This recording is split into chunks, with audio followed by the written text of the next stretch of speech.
Hello जय हिंद दोस्तों, आप सभी का स्वागत है आपके अपने YouTube चैनल नौकरी तक पे। हम पुनः उपस्थित है एक नए वीडियो में। आशा आप अच्छे होंगे, स्वस्थ होंगे। और जो इस नियमावली को लेके कुछ अभ्यर्थी उत्साहित भी है तो कुछ प्रभावित हुए हैं ये सोच के कि अब क्या होगा, क्या ये बहाली फंस तो नहीं जाएगी। बहाली, मुझे भी लगता है बहाली को फंसाया जा रहा है। एक तरफ सरकार को वोट बैंक की राजनीति कर रही है, क्योंकि 24 में इलेक्शन है। ये बताने की मुझे जरूरत नहीं है, 2024 अगले साल के फरवरी मार्च में इलेक्शन होना है, लोकसभा चुनाव, प्रधानमंत्री का चयन होगा, जिसमें हमारे माननीय आदरणीय मुख्यमंत्री जी नीतीश जी को प्रधानमंत्री बनना है। इस आशा में नियमावली तो दिए, जिसका हम लोगों को इंतजार था, और ठीक है, लेकिन जल्दीबाजी में दिया हुआ नियमावली विरोध का कारण बन चुका है।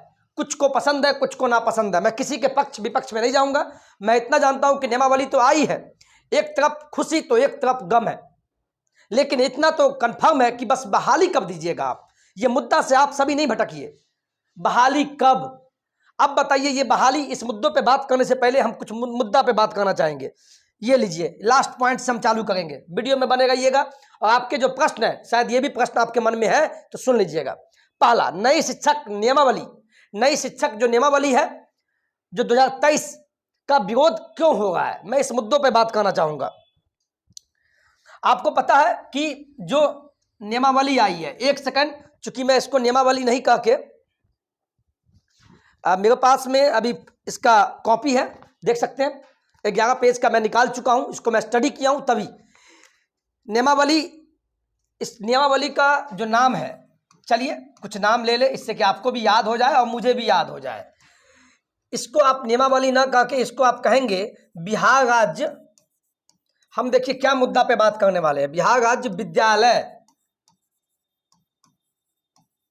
बिहार राज्य विद्यालय अध्यापक नियमावली। वाह, ठीक है, अच्छी बात है, अध्यापक नियमावली है। लगता है नीतीश जी भी नया नामकरण करने वाले हैं, तो ठीक है, नियमावली 2023 के नाम से इसको जाना जाएगा। बहुत अच्छी बात है, मुझे नाम में कुछ नहीं रखा है, नई नियमावली 2023 के नाम से जाना जाएगा। इसमें इसका मैं विरोध नहीं करता, लेकिन एक चीज हम बोलेंगे कि आप जो नियमावली दी है, इसमें कहीं कुछ अता पता है ही नहीं, सही से क्लियर नहीं किया गया। बच्चे 4 साल से परेशान है इस आशा में किसको अब नियुक्ति मिल जाएगी, बहाल होंगे, नियुक्ति मिलेगी, लेकिन बहाली का पता नहीं, नियुक्ति का पता नहीं, लेकिन नियमावली का पता है, लेकिन बहाली कब।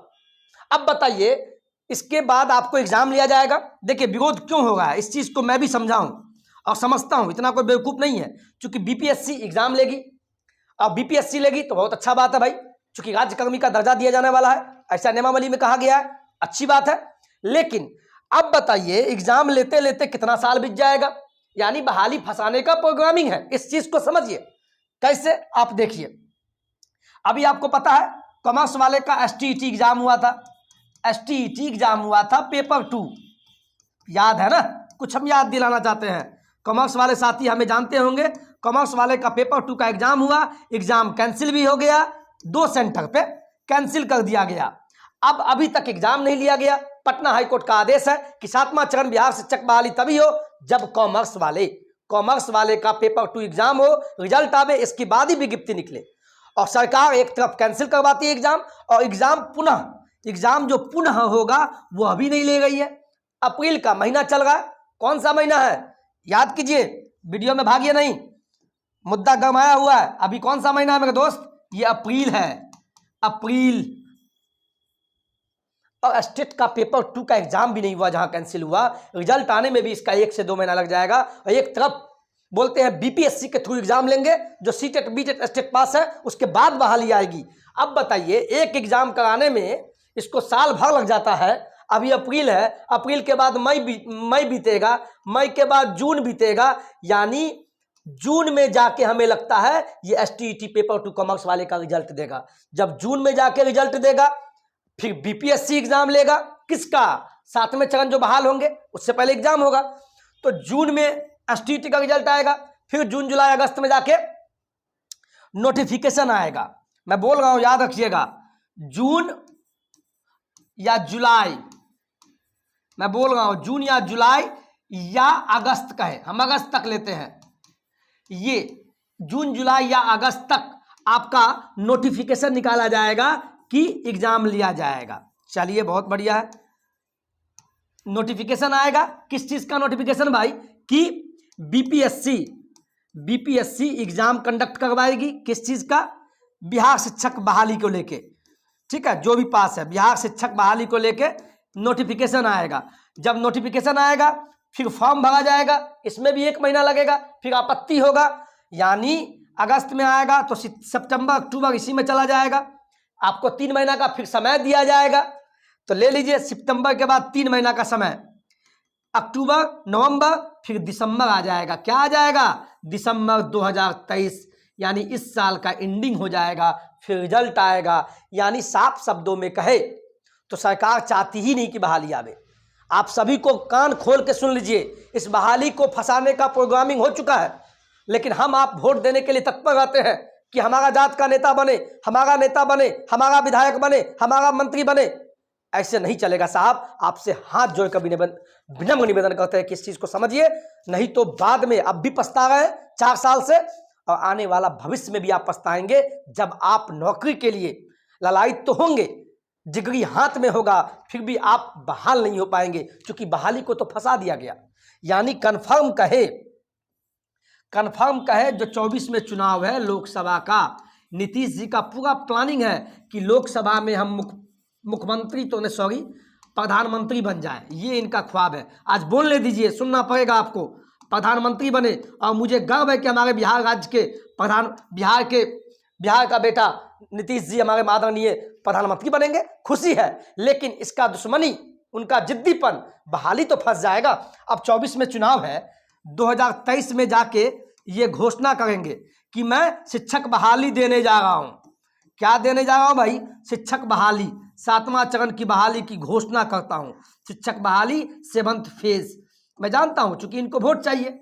अब कोई भी बहाली, खासकर बिहार में, आप 6ठे चरण में उठा कर देख लीजिए, 2019 के जुलाई में जब बहाली का विज्ञप्ति आता है तो 2022 में जाके बहाली होता है। कितना साल लग गया? 19 से 20, 21, 22, 4 साल लग गया। तो आपको भी मैं बता दूं 7वां चरण में भी 4 से 5 साल लग जाएगा। ये हम नहीं बोल रहे हैं, अनुमान लग रहा है हमको, और दुखी मन से बोल रहे हैं।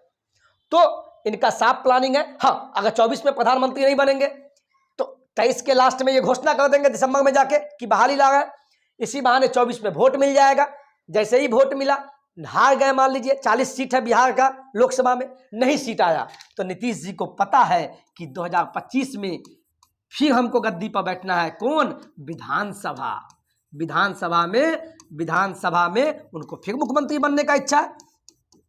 भाई बनना भी चाहेगा, जैसे हमको, आपको, सभी को शिक्षक बनना है। क्योंकि हम लोग किसान के बेटे हैं, गरीब घर से आते हैं, तो आप भी चाहते हैं शिक्षक बने। लेकिन नेताओं की क्या, इनका विधायक से मंत्री बनने का इच्छा होता है, मंत्री से मुख्यमंत्री, मुख्यमंत्री से प्रधानमंत्री, तो इच्छा तो जागेगा।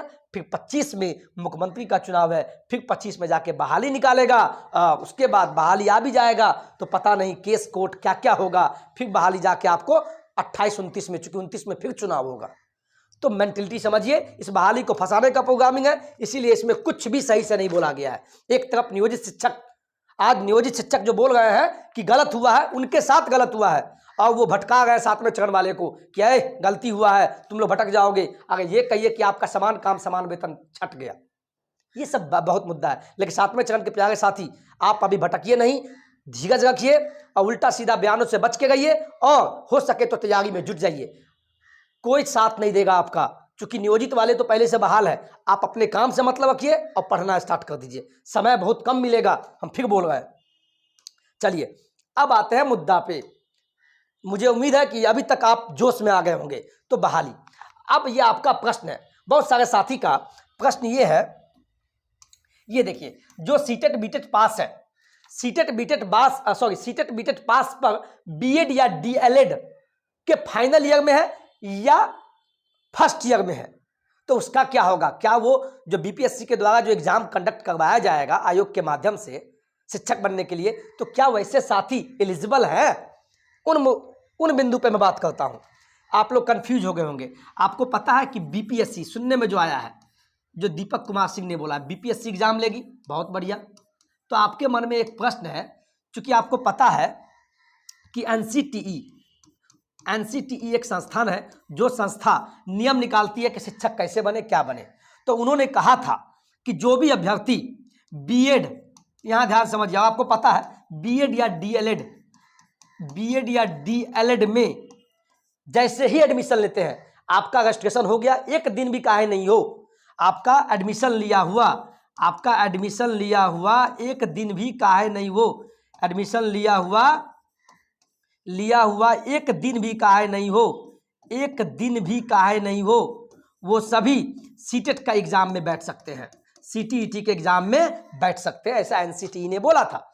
पहले नियम था कि नहीं, बीएड या डीएलएड का फर्स्ट ईयर कंप्लीट है, डिग्री आ गया फर्स्ट ईयर का मार्कशीट, तभी आप बैठ सकते हैं। लेकिन एनसीटीई ने बोला ठीक है, आपने एडमिशन ले लिया, अब बैठिए, आप सीटेट का एग्जाम दीजिए, पास होते हैं तो आपका डिग्री मान्य रहेगा, मानो मतलब क्या बोलते हैं, जीवन पर्यंत तक मान्य रहेगा, ठीक है। लेकिन एनसीटीई ने एक बात यह भी कहा था कि ठीक है, सीटेट आप पास कर जाते हैं, पास हो गए, आप फर्स्ट ईयर में थे, एडमिशन लिए थे, पास हो गए, लेकिन ये बोले, एनसीटीई ने बोला कि आप शिक्षक बहाली, किसी भी राज्य के शिक्षक बहाली में आप तभी बैठ सकते हैं जब आपका डिग्री भी कंप्लीट हो, किसी भी राज्य के शिक्षक बहाली में तभी बैठ सकते हैं जब आपका जो भी डिग्री हो, बीएड हो या बीटीसी हो या जेबीटी हो या डीएलएड हो, ये भी डिग्री कंप्लीट होना मांगता है।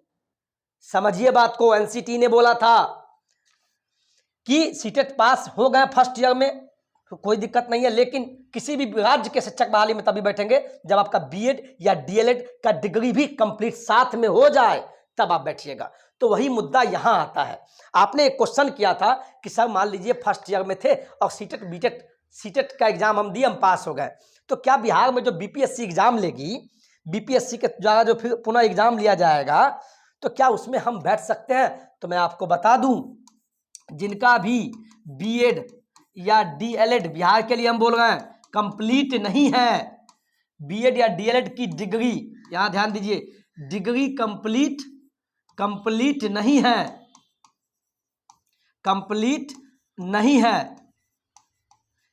नहीं है, और दूसरे तरफ सीटेट पास है, मान लीजिए वो बच्चा सीटेट का पेपर 1 या पेपर 2 कुछ भी हो, सीटेट पास है, यानी डिग्री कंप्लीट नहीं है और सीटेट पास हो गए, तो क्या वो साथी जो बिहार में अभी बहाली आएगी और बीपीएससी जो कंडक्ट एग्जाम कराएगा, तो क्या उसमें बैठ पाएंगे?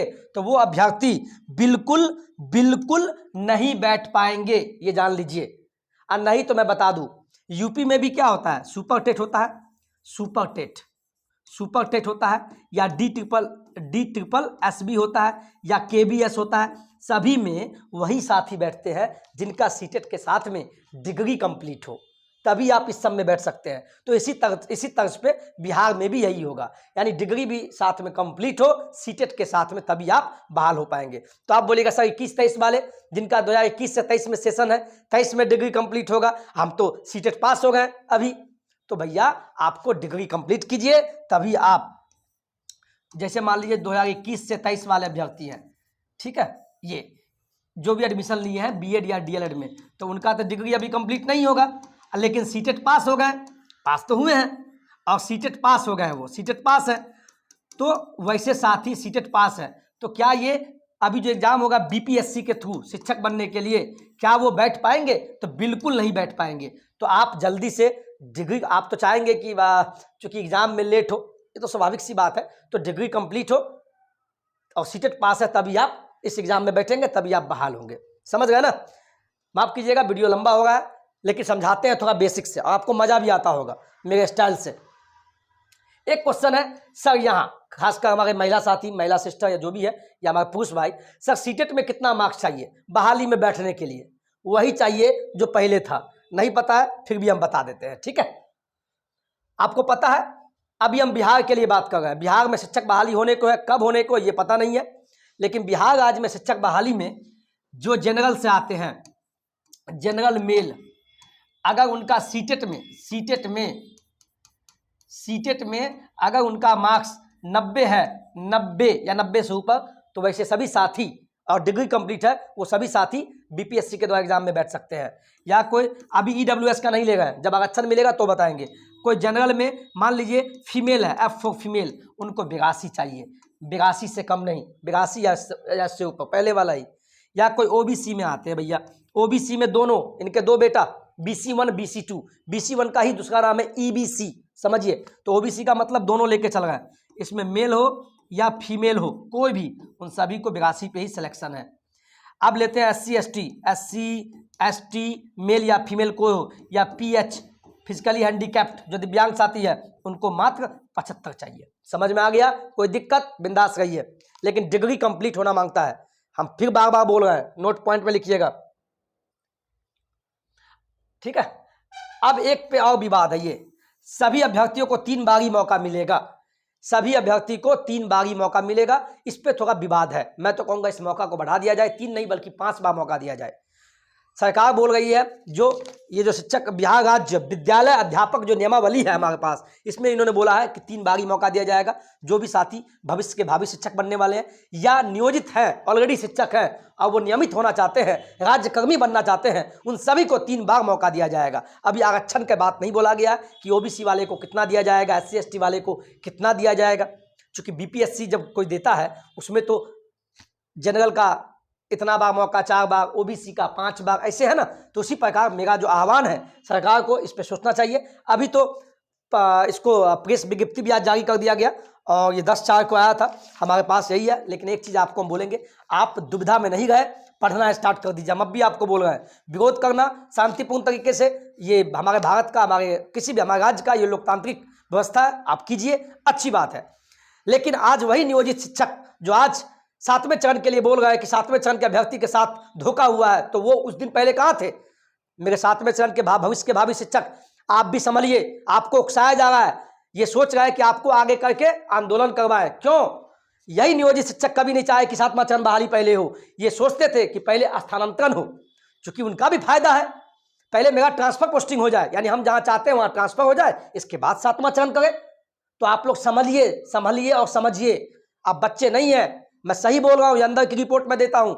तो आपको आगे करके आपके कंधे पे बंदूक रख के ये चलाना चाहते हैं, तो इसको समझना है, समझना है, तभी कोई कदम उठाना है। बाद बाकी तो हम आपके साथ हैं, जैसा आप कीजिएगा सही है, तो मैं आपके साथ हमेशा था, हूँ और रहूँगा। चलिए आज के वीडियो में इतना ही। वीडियो अच्छा लगा हो तो प्लीज़ वीडियो को लाइक शेयर कर दीजिएगा, दोस्तों के बीच, अपने ग्रुप में, प्रत्येक पूरे बिहार के 38 जिला में इस वीडियो को शेयर कीजिए, क्योंकि बहुत सारे अभ्यर्थी कंफ्यूज भी हो जाते हैं और उसको कंफ्यूज किया जाता है ना। और कोई भी दिक्कत हो कमेंट में लिखिएगा, क्योंकि कमेंट को मैं पढ़ता हूँ, भले मैं जवाब नहीं दूँ, जवाब देने का मतलब ये नहीं है कि मैं गलत सोचता हूँ, नहीं, क्योंकि कितना मैं टाइप करूँ, इससे अच्छा है कि उस पर मैं वीडियो ला देता हूँ। ठीक है, वीडियो अच्छा लगा हो तो एक बार कमेंट में अवश्य लिखिएगा सर बहुत अच्छा लगा, क्योंकि इससे मुझे मोटिवेशन मिलता है और मैं वीडियो लाने का प्रयास करता हूँ। और आप सभी को फिर से इतना प्यार देने के लिए मैं आपको प्रणाम करता हूँ, साधुवाद देता हूँ और अपने से छोटे को ढेर सारा प्यार और शुभकामनाएं देता हूँ कि आप शिक्षक बने, अच्छे शिक्षक बने। ठीक है, चलिए आज के वीडियो में इतना ही। जय हिंद, जय भारत।